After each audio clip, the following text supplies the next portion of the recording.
Hello, welcome to my channel. If you are new to my channel, which I suspect many of you are, as this is my first video, then allow me to introduce myself. My name is Zen Olivier, and that is one of the names that I was given when I began my journey into paganism. Now, I can tell you now I am an ordained minister of the pagan faith, which is a big, broad term that basically means this guy is a pagan. And he's done all the training that means that he can teach other people paganism. That's about what that means. But in an effort to expand on people's knowledge and information about what exactly paganism is, and because the term ordained minister of the pagan faith is kind of broad, let's narrow that down a little bit. I refer to myself as a Neo-Celtic, Neo-Norse shaman. I also call and consider myself a Druid. I'm a member of OBOD, which stands for the Order of Bards, Ovates, and Druids. It's a Welsh organization focused on a rekindling and reconnection of nature and the spirit with our human selves through use of pre-Christian Celtic symbolism and icons. A lot of people will ask me, what is paganism?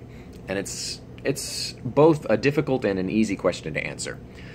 So paganism is a broad term used to describe a number of polytheistic or non-monotheistic faiths or religions that existed pre-Christian era, and nowadays in modern times are starting to make a comeback.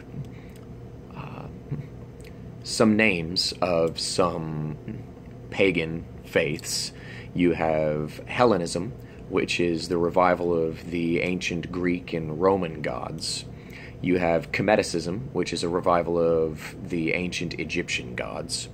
Neo-Celticism or Druidism is the revival of the Celtic and the Druidic gods and goddesses of Ireland, England, Wales, Scotland, Gaul. You have the Norse paganism, sometimes called Asatru, which is a revival of the Old Norse gods: Odin, Thor, Loki, Frigga, Freya, the Vanir, and the Aesir.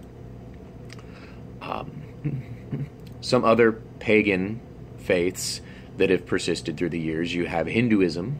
Hinduism is a pagan faith with polytheist gods abundant within that religion. Shintoism would be a pagan faith. Ancient Korean myth, which I'm not 100% sure on what the name of is, but I will find out if it comes that I need to know what the name of it is, but that would be a pagan faith. Largely, pagan faiths are animistic in nature. So what that means is that they animate the world around them. Every tree, every rock, every creature, to quote Pocahontas, has a life, has a spirit, has a name. And that idea it forms the basis for a lot of really old pagan faiths. The Native American faiths, varied as they are across the board, are a brilliant way to kind of introduce people to animism and shamanism.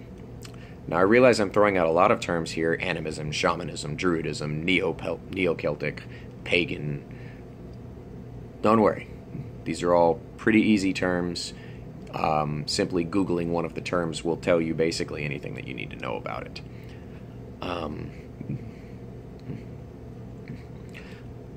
As I was saying earlier, I am a Neo-Celtic, Neo-Norse Druid shaman.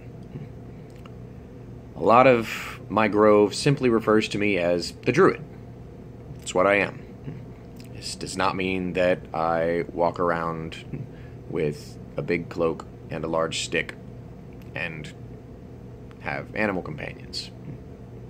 As awesome as that would be, I don't think the government would enjoy me having a small zoo on my home property. I don't think that the people that live next door to me would like it either. What it does mean is that I'm in charge of running my little grove of pagans, varied as they are, and I'm responsible for teaching them how they can reconnect with nature, how they can reconnect with the gods and goddesses, and how they can reconnect with themselves so that they can escape from being locked in, I don't want to say locked in physical form, but so that they can escape from being locked in aloneness and in the self. It's a good way to describe that.